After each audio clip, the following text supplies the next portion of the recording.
In this video, you'll learn how to add CRUD operations in Lovable.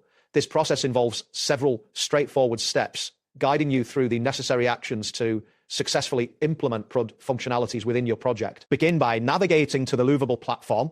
Open your preferred web browser and enter the Lovable web address into the address bar. Once the page loads completely, you should see a clean interface welcoming you to the Lovable dashboard. Next, locate and click on the option labeled All Projects. This button is typically found on the main dashboard, providing access to your existing projects. After clicking, you will be directed to a list of all your projects, allowing you to select the one you want to work on. After that, choose the project where you want to add CRUD operations. You will see various projects displayed. Click on the specific project name to open its details. This action confirms that you are now working within the selected project environment. Once this appears, find and click on the Chat AI option. This will direct you to the section where you can input your CRUD operations. Ensure that the interface reflects the options available for modifying your project's data. Type in Add CRUD Operations in the designated input area. This step is crucial as it specifies the operation you wish to perform. After entering the text, confirm that it appears correctly in the input field to avoid any errors during execution. Next, click on the Enter key to submit your input. After pressing enter, you should see a confirmation message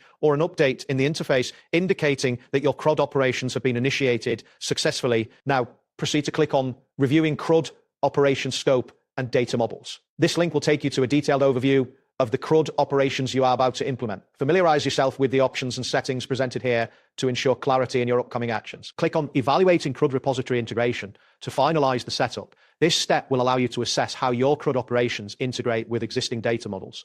Once you click, take a moment to review the integration details displayed on your screen. That wraps up today's guide.